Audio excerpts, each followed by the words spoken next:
Hello everyone, कैसे हैं आप सभी। एक बार फिर से आप सभी का स्वागत है हमारे YouTube channel genius classes for you पर। तो आज हम लोग करने वाले हैं क्लास 10th के स्टूडेंट का जो 18 फरवरी को, ठीक है, यहाँ पे कितना को 18 फरवरी को फर्स्ट सिटी में जो आप लोग का मैथ का एग्जाम हुआ है, उसी में जो है ना ये आपका जो है ना 100 में से 100 का आपको बिल्कुल 100% सही आंसर बताने वाले हैं। तो आप बने रहे हमारे साथ वीडियो के अंत तक। यहाँ पे देख सकते हैं 110 आपका विषय कोड था। तो चलिए इसको और हम लोग आगे बढ़ाते हैं और चलते हैं सबसे पहला प्रश्न की तरफ। तो आपका जो भी सेट हो अब मिला लीजिएगा, ये सेट आपका यहाँ पर डी दिया गया है, ठीक है। आपका जो भी सेट हो रोक रोक के मिला लीजिएगा।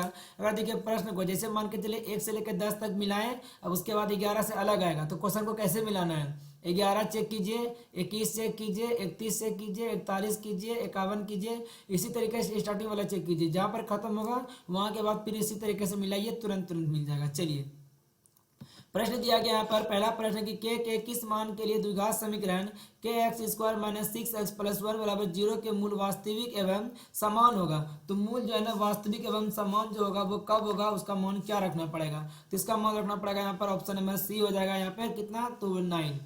चलिए अगला प्रश्न दिया गया दूसरा नंबर, यदि बहुपद पी एक्स का एक शून्य यहाँ पे कितना दे रखा है 2, तो निम्नलिखित में कौन जो है ना पी एक्स का एक गुणनखंड होगा। तो यहाँ पर कितना हो जाएगा x-2, कितना हो जाएगा ए नंबर हो जाएगा आपका यहाँ पर राइट आंसर। चलिए इसको और आगे बढ़ाते हैं। तीसरा नंबर प्रश्न यहाँ पर क्या दिया गया है, प्रश्न है यदि बहुपद इतना दे रखा है सी एक्स स्क्वायर प्लस ए एक्स प्लस बी के शून्य अल्फा और बीटा हो तो अल्फा इंटू बीटा का मान होगा। तो अल्फा इंटू बीटा का मान पूछा गया है ना, तो आपका यहाँ पे जो सी नंबर जो दिया गया है यहाँ पर हो जाएगा आपका राइट आंसर, ठीक है। ऑप्शन नंबर यहाँ पर सी नंबर। अगला प्रश्न, निम्नलिखित में कौन द्विघात समीकरण है। तो निम्नलिखित में कौन द्विघात समीकरण है, तो आपका हो जाएगा ऑप्शन नंबर बी वाला, ये द्विघात समीकरण है, बाकी नहीं है। अगला प्रश्न दिया गया है, निम्नलिखित में से कौन द्विघात समीकरण नहीं है। तो द्विघात समीकरण नहीं है बोला गया ना, तो ये वाला क्वेश्चन थोड़ा सा अलग है, तो इसको देखिए और बताइए कि इसका आंसर आप सभी क्या टिक के हैं। तो इसको चेक करना पड़ेगा कि कौन द्विघात समीकरण नहीं है।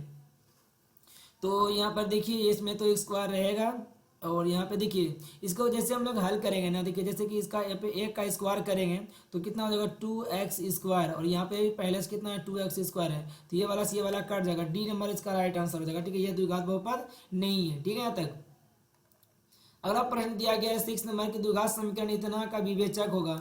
विवेचक का मतलब आप सभी भली भांति जानते हैं, यहाँ पर बिंदु 20 का -4 इसी का यूज करना है। 7 नंबर प्रश्न है यहाँ पर, निम्नलिखित में कौन बिंदु x बराबर 2 के लेखा चित्र पर स्थित है। ठीक है तो सभी, लेकिन अगर ऐसा क्वेश्चन रहता कि जो है ना निम्नलिखित में से जिस एक्स अक्ष पर है तो इसको y का मान क्या होगा। तो x अक्ष पर स्थित है तो x का मान होगा, y का मान 0 हो जाएगा, ठीक है। लेकिन ये बोला कि अगर x अक्ष के लेखा चित्र में x पर लिखा हुआ है तो सभी तो x पर लिखे हुआ है, लेकिन डायरेक्ट अगर x अक्ष पर बात क्या बोला जाएगा तो ये वाला सही हो जाएगा, ठीक है। चलिए आप इनमें से क्या टिक किए हैं बताइएगा जरूर। प्रश्न यहाँ पर है कि यदि p+1 उसके बाद 2p+1 उसके बाद 4p-1 समांतर श्रेणी का में है तो p का मान क्या होगा। तो यहाँ पे p का मान दिखाना है आप लोग को कि क्या होगा और बताना भी है। तो यहाँ पे 2 रख दीजिएगा, तो 2 रखेंगे तो यहाँ पे कितना हो जाएगा 3 हो जाएगा, और यहाँ पे 2 दूनी 4 और 1 5 हो जाएगा, और यहाँ पे कितना हो जाएगा 4 दूनी 8 में 1 खत्म हो जाएगा, तो यहाँ पे कितना बचेगा तो 7 हो जाएगा। तो 3 2 5 2 7, यानी कि बी जो दिया गया आपका यहाँ पर सही आंसर हो जाएगा। तो चलिए इसके बाद हम लोग देख लेते हैं 9 नंबर प्रश्न को। 9 नंबर प्रश्न की समांतर श्रेणी है 1 5 9 का जो है सार्व अंतर होगा। सार्व अंतर का मतलब जानते हैं आप सभी कि दो पदों के बीच के अंतर को सार्व अंतर कहते हैं, और ये क्या हो जाएगा आपका, तो यहाँ पे सी नंबर हो जाएगा राइट आंसर, ठीक है। चलिए फिर अगला क्वेश्चन को देख लेते हैं। प्रश्न 10 नंबर है कि समांतर श्रेणी बोला गया पर 5 8 11 14 का कौन सा पद यहाँ पर 38 है, तो ये 12वां पद हो जाएगा। अगला प्रश्न दिया गया दो गोलों के आयतन का अनुपात कितना है, तो 64:125 है, तो उनके पृष्ठीय क्षेत्रफलों का अनुपात क्या होगा। तो पहले हम लोग यहाँ पर जो आयतन का अनुपात दे रखा है तो ये कितना हो जाएगा 4:5 हो जाएगा इसका त्रिज्या का। अब क्षेत्रफल बोला तो फिर इसका स्क्वायर कर देंगे, तो 4 का यहाँ पे सॉरी ये वाला नहीं, 4 का 16 5 का 25 सी नंबर हो जाएगा। अगला प्रश्न दे रखा है कि दो बेलनों की त्रिज्या का अनुपात इतना है एवं उसका ऊंचाई का अनुपात यहाँ पे दिया रखा है, तो इसका आयतन का अनुपात क्या होगा ये पूछा गया है। तो 12 नंबर क्वेश्चन का आंसर क्या हो जाएगा, ये हो जाएगा ऑप्शन नंबर यहाँ पे बी हो जाएगा 196:175। अगला प्रश्न 13 नंबर है कि आर त्रिज्या वाले अर्धगोले का संपूर्ण पृष्ठ क्षेत्रफल कितना हो जाएगा, तो 3πr² हो जाएगा, ऑप्शन नंबर सी वाला। अगला प्रश्न है, ध्यान से देखना है आप सभी को। प्रश्न है यदि किसी शंकु के वक्र पृष्ठ का क्षेत्रफल 880 सेंटीमीटर स्क्वायर है और त्रिज्या 40 सेंटीमीटर है तो इसकी तिर्यक ऊंचाई होगी। तो तिर्यक ऊंचाई बताया आप सभी कितना होगा, तो ये 20 सेंटीमीटर इसका राइट आंसर हो जाएगा।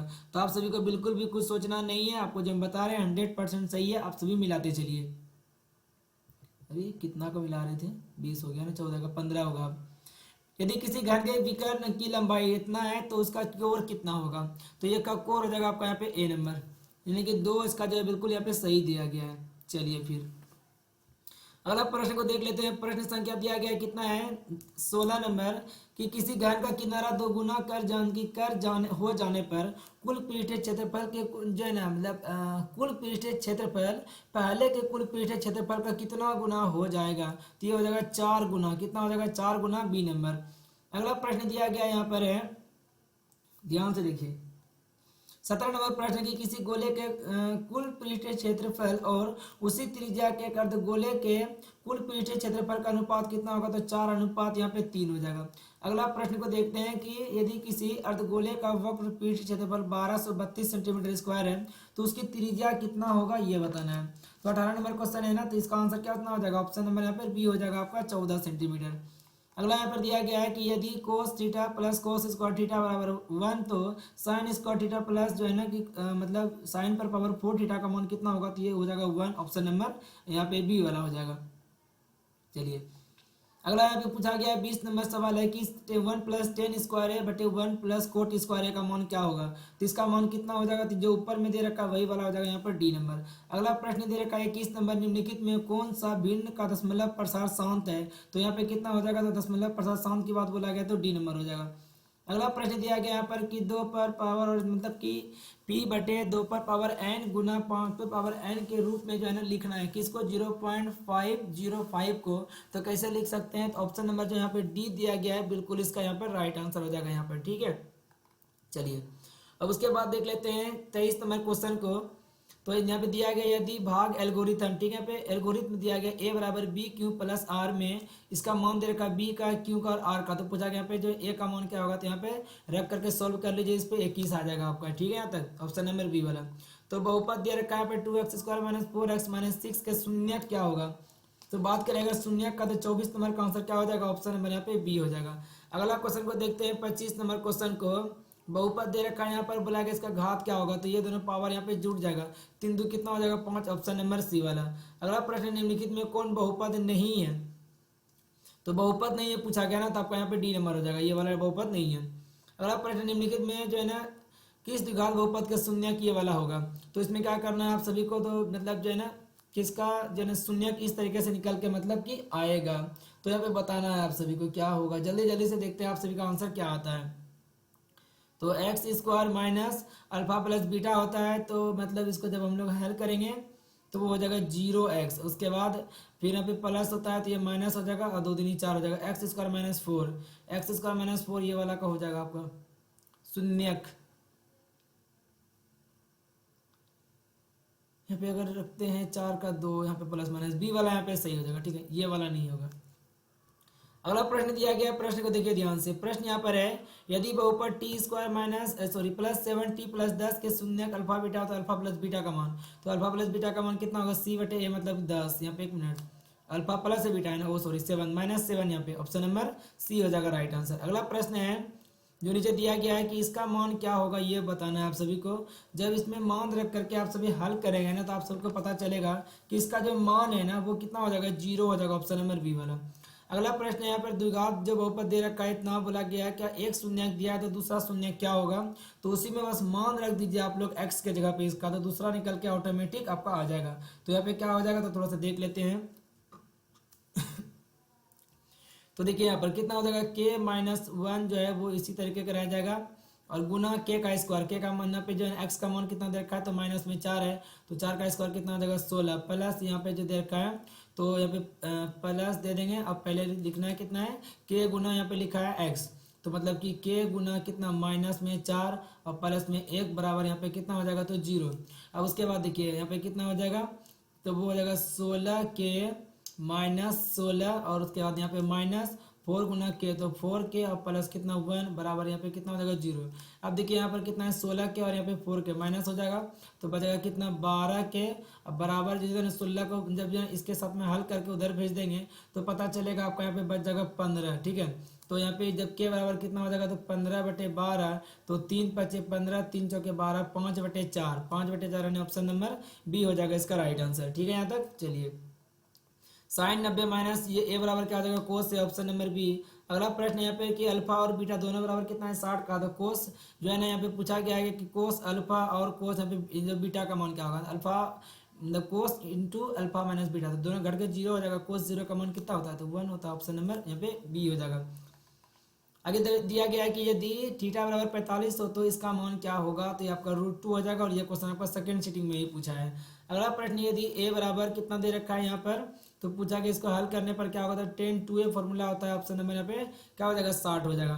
अगला प्रश्न यहाँ पर है कि यदि टेन थीटा बराबर दिया हो तो साइन थीटा का मान इनमें से बताना है कि कौन सा यहाँ पे निकल के सही होगा। तो बच्चा ने बगल में निकाल के सही किया, इतना जब मेहनत किया तो गलत तो होगा नहीं, ऑप्शन नंबर यहाँ पे हो जाएगा बी वाला। अगला प्रश्न यहाँ पर कि इतना करके कितना होगा 1 गुना इतना करके कितना होगा 1, और 1 गुना 1 कितना होता है, तो 1 हो जाएगा, ऑप्शन नंबर बी वाला। नेक्स्ट क्वेश्चन यहाँ पे दिया गया है कि यदि 10 25 डिग्री गुना 10 65 डिग्री बराबर यहाँ पे साइन हो तो ए का मान क्या होगा। इतना करके 1 हो जाएगा, यहाँ पे बराबर में कितना यहाँ पर साइन है, तो साइन कितने डिग्री का मान 1 होता है, तो साइन 90 का मान 1 होता है, ऑप्शन नंबर सी वाला। अगला प्रश्न दिया गया है कि यदि कोस थीटा बराबर x हो तो टेन थीटा का मान क्या होगा, तो आपका 38 नंबर है ना, ये मतलब आपका बी हो जाएगा, ठीक है। यहाँ पे कितना हो जाएगा बी वाला बिल्कुल आपका यहाँ पर सही है। अगला प्रश्न दिया गया है कि यहाँ पर कोस पर 1 माइनस कोस पर 4 थीटा का मान क्या होगा। इसको हल करने पर आपका आ जाएगा यहाँ पर क्या चीज, sine square theta into 1 plus cos square theta. अगला प्रश्न यहाँ पर दिया गया कि y अक्ष पर स्थित किसी बिंदु का जो है ना रूप है, तो y अक्ष पर है ना, तो इसका मतलब होगा पहले x का मान 0 और उसके बाद यहाँ पे कितना हो जाएगा y, इस तरीके से करके। तो यहाँ पे 0, y तो है ही नहीं, तो यहाँ पे तो नहीं कहीं नहीं दिया गया, ठीक है। वह अक्ष पर स्थित किसी बिंदु का जो है रूप क्या होगा, तो वो 0, y होता है, नहीं दिया गया है। अगला प्रश्न दिया गया है यहाँ पर कि वर्ग अंतराल दे रखा है, इसका वर्गों की लंबाई कितना कितना का अंतर है सब में, तो 3 का अंतर है यहाँ पर है। अगला प्रश्न, यदि 4 लगातार सम संख्याओं का माध्य 6 है तो सबसे बड़ी संख्या कितना होगा, तो 9 हो जाएगा। अगला यहाँ पर कि प्रथम 6 समप्राकृत संख्याओं का माध्य कितना है, तो 7 हो जाएगा। अगला प्रश्न है 1 प्लस कोट स्क्वायर थीटा बराबर कितना हो जाएगा, तो ये हो जाएगा कोसेक स्क्वायर थीटा। अगला प्रश्न है इसका बहुलक क्या होगा, बहुलक बताएं यहाँ पर, तो 45 का आंसर क्या हो जाएगा इन सब में, तो आपका 5 जो है ज़्यादा मरतबा आ गया है। प्रश्न यहाँ पर कि ये दे रखा है पी का मान पी नोट का पूछा गया, तो 0.92 हो जाएगा। दो पासों को एक साथ फेंका जाता है, दोनों के ऊपर अंकों का अंतर 0, मतलब ऐसा होता है 6 मतलब टोटल से 36, 6/36 मतलब कि कितना हो जाएगा 1/6। अगला प्रश्न कि दो सिक्कों को उछाल में दोनों पर शीर्ष आने की प्रायिकता, तो 1/4 होता है। प्रश्न कि एक वर्ष में 1 महीना यादृच्छा चुना जाता है जिसके जून या सितंबर आने की प्रायिकता 2/12 मतलब 1/6, ऑप्शन नंबर यहाँ पे क्या हो जाएगा, तो सी नंबर हो जाएगा। अगला प्रश्न कि एक पासे की फेंक में संख्या 4 या 5 आने की प्रायिकता, तो 2/6 मतलब हो जाएगा आपका 1/3, ठीक है यहाँ पे 1/3। अगला प्रश्न, निम्नलिखित में किस द्विघात बहुपद के शून्य जो है ना मतलब इस तरीके से होगा, तो हम लोग यहाँ पे कैसे करेंगे, तो यहाँ पे सिंपल हो जाएगा x² और उसके बाद यहाँ पर आ जाएगा आपका कितना प्लस में कितना 7x, और उसके बाद यहाँ पे प्लस होता है ना, तो गुना होकर माइनस हो जाएगा 30। तो यहाँ पे देख लीजिए ये कहाँ पर दिया गया है, x² + 7x माइनस में 30, ऑप्शन नंबर जो ए दिया गया आपका राइट आंसर हो जाएगा। अगला क्वेश्चन देख लेते हैं, तो यहाँ तक 51 तक कर चुके हैं। अगर आप सभी को लग रहा है कि हम सही पढ़ा रहे हैं, आप लोग को समझ में अच्छी तरीके से आता है, तो वीडियो को लाइक करके चैनल को सब्सक्राइब कर लीजिएगा, और 12th में आपको पढ़ने का मेरे से मौका मिलेगा, और उम्मीद रखिएगा बहुत अच्छे पढ़ाएंगे। प्रश्न, यदि किसी द्विघात बहुपद के संज्ञकों का गुणनफल 3 एवं योगफल -2 हो तो द्विघात बहुपद इनमें से कौन सा होगा। तो यहाँ पर देखिए डायरेक्ट इस पर रख दीजिए, कितना हो जाएगा x² और योगफल यहाँ पे कितना हो जाएगा 3x, और यहाँ पे प्लस में कितना हो जाएगा, तो हो जाएगा 2। तो देख लीजिए ये कहाँ पर दिया गया है, 52 का आंसर क्या होगा, 52 का। एक -2 दे रखा है ना, तो यहाँ पर तो प्लस दे रखा पहले से, तो प्लस सॉरी प्लस हो जाएगा माइनस हो जाएगा यहाँ पर, ठीक है ए नंबर। हम भी सोच रहे थे कैसे मिस्टेक हो रहा है, तो यहाँ पे ए नंबर जो दिया गया बिल्कुल इसका सही हो जाएगा। अगला प्रश्न को देखते हैं। प्रश्न यहाँ पर है कि px दिया है और gx से भाग देने पर भागफल का घात पूछा गया है, तो x पर पावर 3 कितना हो जाएगा 3 हो जाएगा यहाँ पे बी नंबर। अगला क्वेश्चन को देख लेते हैं, यहाँ पर दिया गया है बोला क्या क्या यहाँ पर कि कितने हल होंगे, तो ये बराबर है ना, तो इसका कितना हो जाएगा, बराबर में तो अनगिनत हल हो जाता है ना। चलिए अगला क्वेश्चन को देखते हैं। उसके बाद बोला गया यहाँ पर दो रैखिक समीकरणों के लेखाचित्र यदि समांतर हो तो लेखाचित्र समांतर हो तो उसका कितना हल होता है, एक हल हो जाता है ना, एक हल। चलिए फिर उसके बाद बोला गया यहाँ पर कि रैखिक समीकरण इतना का जो है ना कि कैसा है, तो ये संगत हो जाएगा। संगत दो कंडीशन में, तो पूरा बराबर हो जाए तो पूरा कट जाए। अगला प्रश्न, यदि द्विघात मतलब समीकरण दे रखा है इतना और इतना मतलब दिया गया है, तो पूछा क्या गया यहाँ पर कि अल्फा का स्क्वायर प्लस बीटा का स्क्वायर का मूल इनमें से कौन सा यहाँ पर सही है। तो जल्दी जल्दी से आप सभी कमेंट करके बता दीजिए। तो इसका आंसर हो जाएगा ऑप्शन नंबर ए हो जाएगा यहाँ पर 13/19, सॉरी 9। अगला प्रश्न है, यदि द्विघात समीकरण दे रखा है यहाँ पर क्या बोला गया, एक मूल इतना है तो दूसरा मूल कितना होगा, तो बस इसमें मान रख दीजिए। तो यहाँ पर अगर जैसे रखते हैं तो 58 नंबर का आंसर इनमें से कौन सा हो जाएगा, 58 का है ना, तो आपका यहाँ पे सी नंबर बिल्कुल यहाँ पे सही मारा है बच्चे ने। अगला प्रश्न है, द्विघात समीकरण दे रखा है का मूल जो है ना, एक मूल -3/2 है, तो इसका दूसरा मूल क्या होगा, तो वही हाल है, इसमें रखिए और बनाते चलिए। तो यहाँ पर 2 वाला सही हो जाएगा। प्रश्न दिया गया कि द्विघात समीकरण 2x² - 6x + 3 = 0 के मूलों की प्रकृति होगी। तो मूलों की प्रकृति इसकी क्या है जानते हैं आप सभी, इसका जो हो जाएगा वास्तविक हो जाएगा और वो समान हो जाएगा, यानी ए नंबर। अगला प्रश्न दिया गया है, ध्यान से देखना है, किसी मतलब दे रखा है कि किसी बाह्य बिंदु P से वृत्त पर PA तथा जो है ना एवं PB दो आसपास रेखाएं खींची गई है। तो PA का मान 8 है, तो PB का मान कितना होगा, तो दोनों बराबर ही होता है ना, आपका यहाँ पे कितना हो जाएगा, बी नंबर हो जाएगा। ठीक है यहाँ तक। चलिए देख लेते हैं आगे प्रश्न को। प्रश्न यहाँ पर कि एक मिनट बोला गया है कि यदि जो है ना पी ए बराबर जो पी एवं पी बी किसी बिंदु पी से जो है ना केंद्र ओ वाले वृत्त पर खींची गई स्पर्श रेखाएं एवं इस तरीके से कोण दे रखा है, तो पी ओ ए का मान कितना होगा, तो पी ओ ए मतलब प्रश्न संख्या 62। ठीक है, कितना हो जाएगा आपका आंसर, तो ये हो जाएगा 50 डिग्री। ठीक है, 50 डिग्री। आगे कि वृत्त पर जो है ना किसी वृत्त पर स्थित किसी बिंदु पर खींची गई जो है ना वृत्त पर स्थित किसी बिंदु पर खींची गई स्पर्श रेखा स्पर्श बिंदु से होकर जाने वाली त्रिज्या से कोण बनाती है, तो कितना डिग्री का कोण बनाती है, तो 90 डिग्री का। अगला प्रश्न यहाँ पर 64 नंबर आ गया कि दो वृत्त की त्रिज्याओं का अनुपात 3:4 है, तो इसका क्षेत्रफल का अनुपात कितना होगा, तो 9:16। 9 अनुपात कितना हो जाएगा, 16 यहाँ पर सी नंबर। अगला दे रखा है कि 42 सेंटीमीटर त्रिज्या वाले वृत्त के उस त्रिज्या खंड का केंद्रीय कोण 30 डिग्री है, तो क्षेत्रफल कितना होगा, तो हो जाएगा 462 सेंटीमीटर स्क्वायर। अगला प्रश्न की दो वृत्तों की परिधि का अनुपात 5 अनुपात कितना है 7, तो उसके त्रिज्या का अनुपात, तो जो त्रिज्या होगा वही परिधि, जो परिधि वही त्रिज्या। अगला प्रश्न देखा यहाँ पे 7 sec स्क्वायर है -7 tan स्क्वायर है, जब कॉमन होगा तब कितना हो जाएगा, तो 7 आंसर हो जाएगा। और ये वाला जो दे रखा है यहाँ पे, ये सवाल सेकंड सिटिंग में भी आया है, और यहाँ पे ये तो पूछा गया यहाँ पे क्या होगा, तो आपका ये वाला का यहाँ पे डी आंसर सही है। अगला प्रश्न दे रखा है कि एक मीनार के शीर्ष जो है ना का उन्नयन कोण उसके पाद से 10 मीटर की दूरी पर 60 डिग्री है, तो मीनार की ऊंचाई है, तो मीनार की ऊंचाई कितना हो जाएगा, 10√3 मीटर, ऑप्शन नंबर बी। अगला यहाँ पे 70 नंबर की एक पतंग पृथ्वी से 30 मीटर की ऊंचाई पर है और इसकी जो है ना डोर पृथ्वी से 60 डिग्री का कोण बनाती है, तो डोर की लंबाई 20√3, ऑप्शन नंबर सी हो जाएगा। 71 नंबर क्वेश्चन है, यदि किसी समांतर श्रेणी का पांचवा पद 11 है और सार्वंतर भी दे रखा है, तो इसका प्रथम पद यहाँ पे कितना हो जाएगा, तो इसको तोड़ दीजिए, a+4d = 11 कर दीजिए और इसका मान रख दीजिए, आप लोग का आंसर निकल करके आ जाएगा। ठीक है यहाँ तक। तो यहाँ पे कितना हो जाएगा, ऑप्शन नंबर जो सी यहाँ पे दिया गया 3 आपका सही हो जाएगा।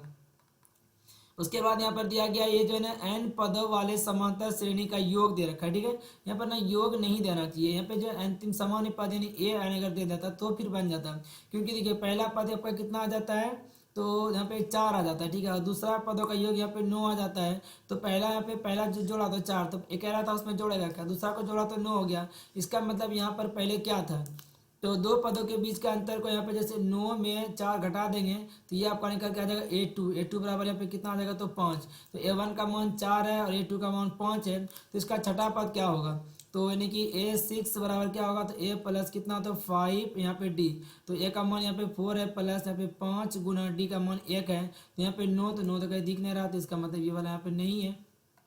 चलिए अगला प्रश्न, निम्नलिखित में कौन समांतर श्रेणी में है, तो आपका यहाँ पे सी नंबर हो जाएगा। ये फर्स्ट सिटिंग में के भी पूछा और सेकंड सिटिंग में ही पूछा है। प्रश्न, निम्नलिखित में कौन समांतर श्रेणी नहीं है, तो आपका यहाँ पे ये वाला हो जाएगा, स्क्वायर वाला। अगला प्रश्न की समांतर श्रेणी 1 4 7 10 के जो है 20 पदों का योगफल कितना होगा, तो 590 हो जाएगा। अगला क्वेश्चन दिया गया यहाँ पर 76 नंबर, निम्नलिखित में किसका मान 1 के बराबर है, तो ऑप्शन नंबर यहाँ पे डी हो जाएगा। अगला प्रश्न 77 नंबर है कि इसको हल करने पर क्या होगा। जब इसको आप हल कीजिएगा तो यहाँ पर आपका जो है ना कितना हो जाएगा, तो 77 नंबर प्रश्न यहाँ पे दिया गया कोस स्क्वायर है, और जब इसको आप लोग यहाँ पे क्या लिख देंगे, यहाँ पे सेक स्क्वायर लिखना पड़ेगा। जब सेक लिखिएगा तो ये दोनों यहाँ पे क्या हो जाएगा, 77 का यहाँ पे काट जाएगा, दोनों यहाँ पे कितना हो जाएगा, तो ए हो जाएगा, यहाँ पे सॉरी सी। इस तरीके से यहाँ पे देखिए कोस स्क्वायर यहाँ पे ए, और गुना यहाँ पे कितना हो जाएगा, इसके बराबर में सेक स्क्वायर यहाँ पर ए आ जाएगा। तो ये वाला तो बट्टे में ही चल जाएगा ना, तो यहाँ पे बट्टे में चल जाएगा, तो फिर बस वही आप लोग लिख दीजिए, इसका आंसर निकल के आ जाएगा कट के 1। अगला प्रश्न कि 10 30 का मान कितना है, तो 1/√3। उसके बाद है कि कोस 60 का मान कितना होगा, तो 1/2। उसके बाद है साइन स्क्वायर 90 का मान, तो 1 का स्क्वायर 1, 10 45 का मान 1 उसका भी स्क्वायर 1, 1 में 1 घट कर कितना बचेगा, यहाँ पे 0। अगला प्रश्न यहाँ पर दे रखा है यहाँ पे 1 मिनट, इस तरीके का अलग अलग है ना, तो आपका 8 आंसर हो जाएगा।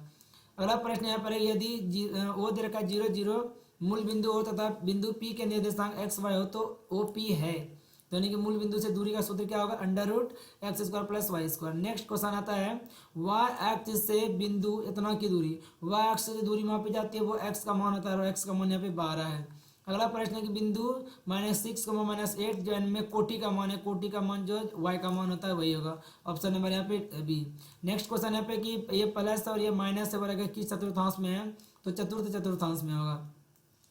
प्रश्न निम्नलिखित में कौन सा बिंदु द्वितीय चतुर्थांश में माइनस होगा और प्लस होगा, तो माइनस और प्लस ऑप्शन नंबर बी वाला। उसके बाद 87 नंबर है, यहाँ पर ये जो दिया गया है बोला गया इसका मध्य बिंदु निकालना है, तो ये वाला ऑप्शन नंबर यहाँ पे बी हो जाएगा 0 0।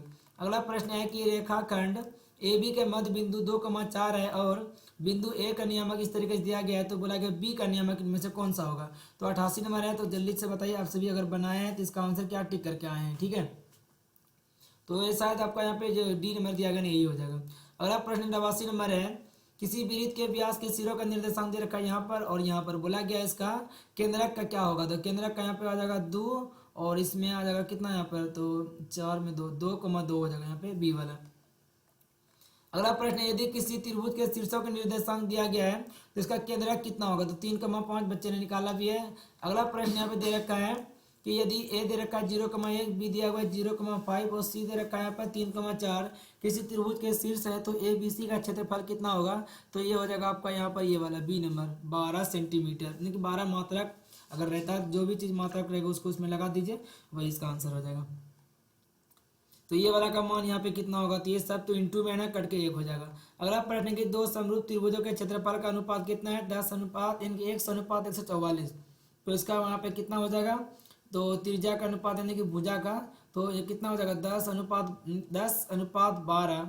संगत भुजा यहाँ पे देख लीजिए 10 12 यहाँ पे कहाँ है, सी पर। अगला प्रश्न है कि किसी वृत्त को 2 जो है ना अलग बिंदुओं पर प्रतिच्छेद करने वाली रेखा को क्या कहते हैं, तो छेदक रेखा।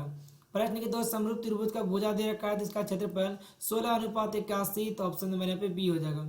यहाँ पर दे रखा है कि इस तरीके से त्रिभुज एबीसी समरूप त्रिभुज डी एफ तथा बी सी बराबर इतना सेंटीमीटर, ई एफ बराबर 4 सेंटीमीटर। यदि त्रिभुज एबीसी का क्षेत्रफल 54 है तो डी ई एफ का मान क्या होगा, तो ये हो जाएगा आपका यहाँ पे कितना 96 वाला हो जाएगा, ठीक है भाई 96 वाला बिल्कुल यहाँ पे सही आंसर है।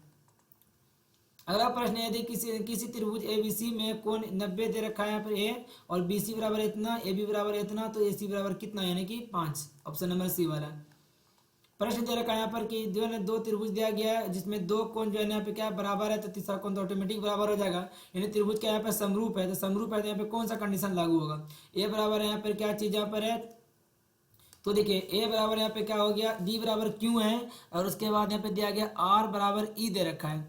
तो यहाँ पर देखिए इनमें से कौन कौन जैसे भुजा है, तो जैसे यहाँ पे एक बगल पे होगा यहाँ पे क्या चीज़ डी है, ई है, उसके बाद दे रखा है यहाँ पे एफ, उसके बाद यहाँ पे दे रखा है पी, यहाँ पे दे रखा है क्यू, यहाँ दे रखा है आर। तो यहाँ पर देखिए डी और क्यू, डी और यहाँ पे क्या मिला है, तो ये डी किसके साथ में, क्यू के साथ में, आर मिला है यहाँ पे किसके साथ में, तो आर मिला है ई के साथ में। तो यहाँ पे क्या बच गया एफ और पी वाला, तो एफ और पी देख लीजिए यहाँ पर कहाँ दे रखा है, अरे कुछ और ही दे रखा है क्या, एफ और पी, यहाँ पे ए नंबर बिल्कुल यहाँ पे सही आंसर है। अगला क्वेश्चन दिया गया है यहाँ पे 99 नंबर। तो इस तरीके से त्रिभुज ए बी सी एवं त्रिभुज डी एफ इस प्रकार है कि उसका भुजान मतलब कि जब परिमेय इनकी समरूप भुजा अनुपातिक होने लगता है।